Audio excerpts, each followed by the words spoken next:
Why do you hunt?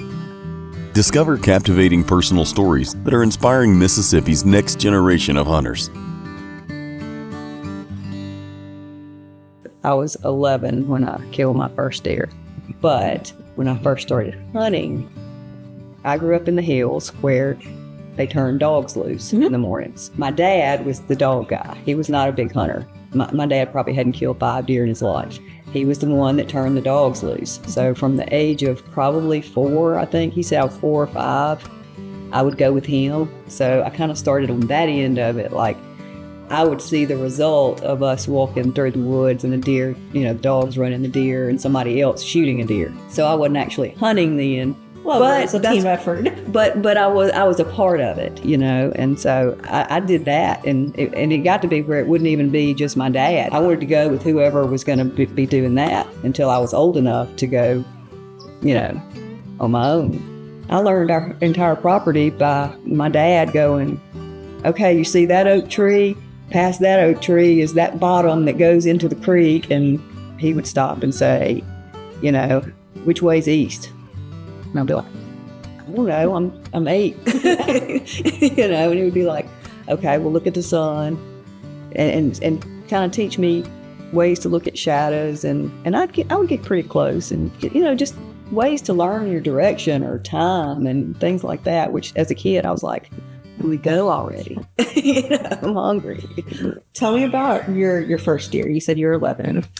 So, yes, so where I grew up, we did dog hunting in the morning and then still hunting, or just, hunting in stands in the afternoon. My dad decided that the first time I could go on my own needed to be stationary, not traipsing through the woods or running with a gun in my hand. He told me, he said, go to this stand. And so it was just this big platform that had a ladder, and I got up there, and it seemed like forever. And finally this little, it was not a very big deer. It was a doe, but it wasn't a baby, but it was not a very big doe. But she came out, and I was trying to judge if it was close enough or too far.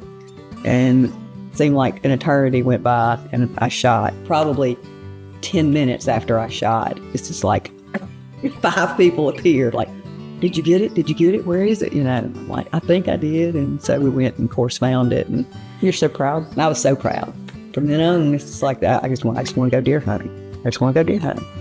My friends think I'm crazy because it can be the middle of August, 110 degrees, and I'll go check on stands or pull vines off of stands or cut this. And, of course, you're fighting mosquitoes and snakes and whatever. But I like it. Doing all of that, and the sweat and the blood sometimes, that's part of what makes, when you do kill something, it just makes it so much more rewarding. I mean, you put in your time to get to this, like growing a garden. You plant the seed and you watch it grow and then you eat it. It's the same thing, really.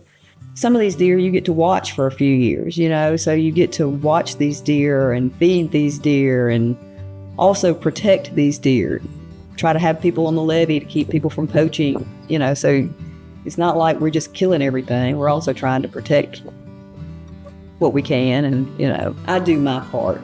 I do what I can do. But to have to maintain that, because things grow up so crazy around here, you have to go move stands, and that's a big deal for me, to go move a lock-on or hang a lock-on. If you've never done that, some can't, some have as much trouble as me, but to hang a lock-on is not an easy feat. And to be able to go hang my own stand, keep it cleaned out, or, where you can get to it, and to be able to hunt it. So to be able to do everything from the start to the finish and kill something out of it, you get the mentality of, I can do it without you. Yeah. If you'll help me, that's great. I'll take your help. But if not, I can do it myself. It develops that confidence. It does. And starting to see your kids have confidence, go from shooting bows on the back deck to barely hitting the target, to hitting close to the center target, to hitting the center target. To watch confidence just in doing that is huge. So then to see them be able to get a little more confident going out on their own, That's the best part. I mean, it's the best part. Did you ever harvest a deer or anything while you're big bellied pregnant? Yeah, I think I shot some duck. I don't remember a big buck or anything, but yeah. And I killed a limit of doves less than 24 hours before my son was born. No, you didn't. Sure did. He was born on Labor Day that year and that Sunday afternoon, and I hunted that afternoon. Yeah.